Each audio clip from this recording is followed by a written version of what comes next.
Hey, it's Casey, your professional turned chronically ill, and today we're doing What If D&D Elphaba edition. The first video in this series is Glinda, so if you haven't seen that yet, maybe pause here, go watch her, and come back. It's up to you.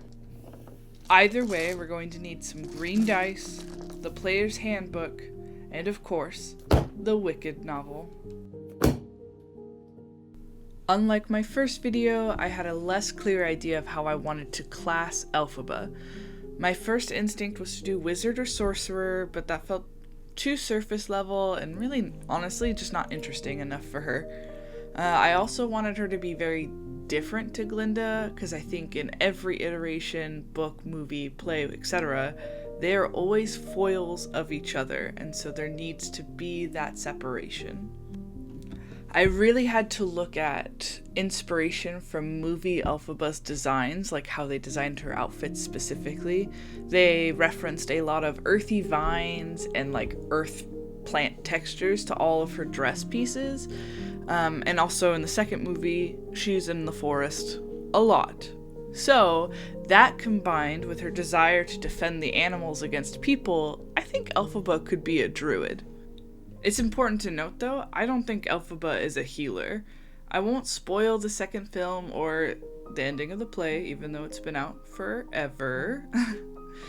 But if Elphaba could just heal people, I don't think she would have ever felt her magic was so wicked. So she is not taking any healing opportunities as a druid.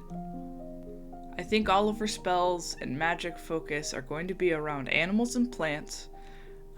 Probably speaking with animals or, potentially trying to awaken them into their true full potential. So I thought maybe she could be a shepherd druid because they kind of focus on conjuring creatures. But I personally had such a down time playing that subclass when it was first offered that I didn't even want to try to nerf Elphie that way. I don't know if they've revised it since. I didn't even look at it, so we're just gonna go with Druid of the Land for this purpose. Unrelated, but Druid is my favorite class, so while you're here, what's your favorite class? Put it down in the comments below. And also, hit that subscribe button for this little baby YouTuber, please. It means a lot. Thanks.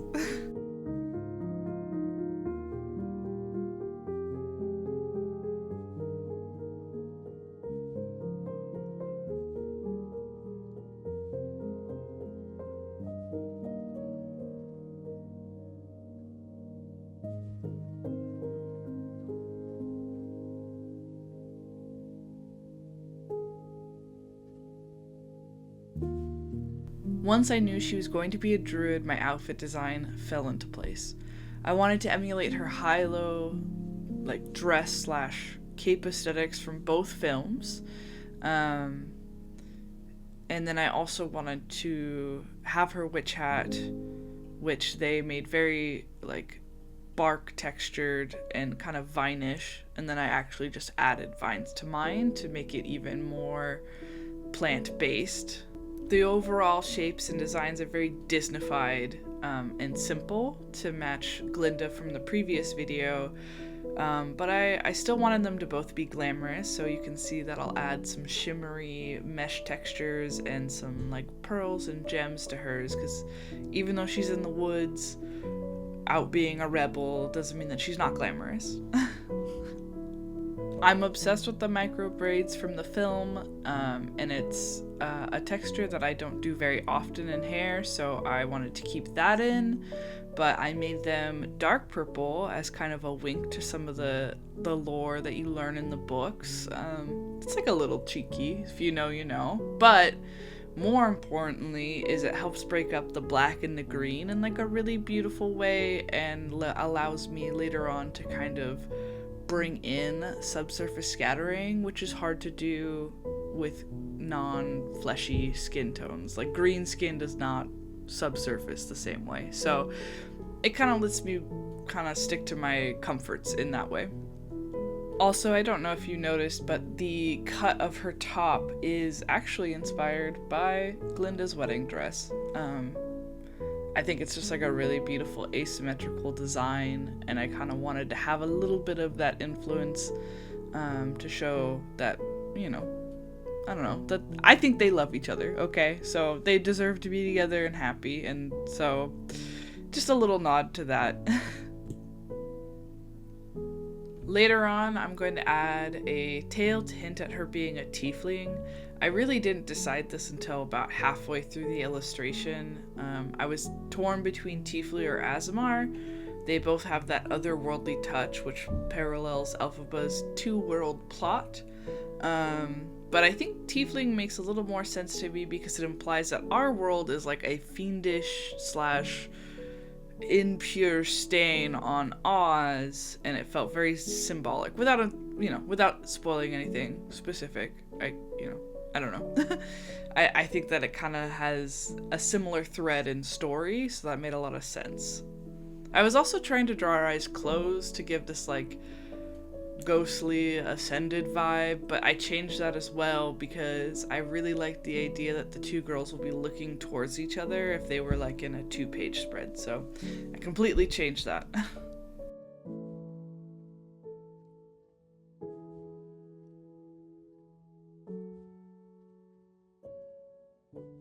The movie's been out for probably a week since this release, so have you guys seen it yet? How do we feel about it? Was it good? Do we think it was a good resolution to the first one? And also, like, I'm not usually a huge fan of splitting things up, but, does it stand up on its own? I don't know.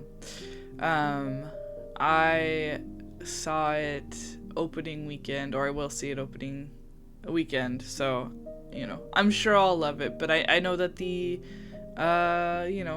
musical has its holes, and honestly so does the books. If you like, obviously a lot of this is based off of the books for this series. The like second half of the musical is essentially the last like 1/3 of the book. So it was equally plot hole-ish. and kind of sad, I think that there's just such chemistry between Elphaba and Glinda at Shiz, and it's really hard to enjoy all of that and not see that through. And I feel like that's just a common thread in a sad tragedy to this whole story. Anyway, I'm gonna finish up this illustration, and then when I come back, we're going to talk about how I designed her stats and what spells I chose as a 14th level druid. So I'll be back.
For this video, I actually recorded myself editing the Illustrator file with the stats. I did all the stats on my own on a separate page. I feel like that's just like really boring to watch, and there's a lot of like, I don't know, math and thinking and like researching. So, I figured this would be a good way to show you how I implemented those stats. The main thing is I used the same base stats for Elphaba as I did for Glinda, so I didn't have to really actually re-roll, just for consistency's sake, and also like, the bonuses obviously go in different places because she's a druid, etc., etc. So I do just essentially shift around those numbers, and we use those as our 14th level baseline. The main thing with Elphaba is she, as a druid, needs a magic broomstick like item. So I very quickly created a whole new magic item. It's an awakened broomstick, which I think plays into like the books and how the grimoire kind of works. At least the magic kind of works in the book. And I like the idea that it's its own sentient entity assisting Elphaba. Druid of the Land allows Elphaba also to have a like fae companion. I made that Chistery, the winged monkey. In the books, Chistery is almost like Elphaba's son. She cares very deeply for him and tries very hard to teach him language. So that just was like a very easy, like, yep, we can reskin that, no problem. I also gave Elphaba another item, the Grimoire itself, which is probably way overpowered, but you know what, we have like the deck of many things and stuff, so you know, don't come at me, okay? But the Grimoire is going to allow the caster to cast one spell from a predetermined list once per day. It does not expend a spell slot. And then also, little flavor, materials can be substituted for nearby materials, value not necessary, to match. So essentially, you get some pretty high level wizard spells that you don't have to really worry about. But the whole point is that it's going to cause a little chaos. So it chose spells that we kind of have seen come out of the Grimoire or get close to, like True Polymorph. I chose Wish, Time Stop, Reverse Gravity, because, you know, it's Elphaba. Create Homunculi, Stone Skin, and Awaken. These are all things that we kind of see happen in the books mainly, and in the movies, and I feel like I can't say like specifics without giving stuff away, so I'm just not. But if you've seen the movie, you know, comment, you know, how you know. And if you agree that these spells make sense for the Grimoire, I'd be really curious to see what spells you guys would choose, and if you would do anything different, so let me know. And like I said earlier, all of her spells refer to plants. I added some controlling water spells because in the book she actually is very allergic to water and it hurts her. So I figured she'd have magic to help assist her with that. And that's Elphaba. So if you would like the character sheet, NPC sheet that I've made, it's on my Ko-fi along with Glinda. Thank you so much for watching this video and sticking around all the way to the end. I'd love to hear your thoughts. I get really excited every time I get a comment and I reply to everybody. I'm small enough to do that, so you know, I can't wait to take some of your guys' ideas for what to make into D&D next. So have a good day, all. Bye.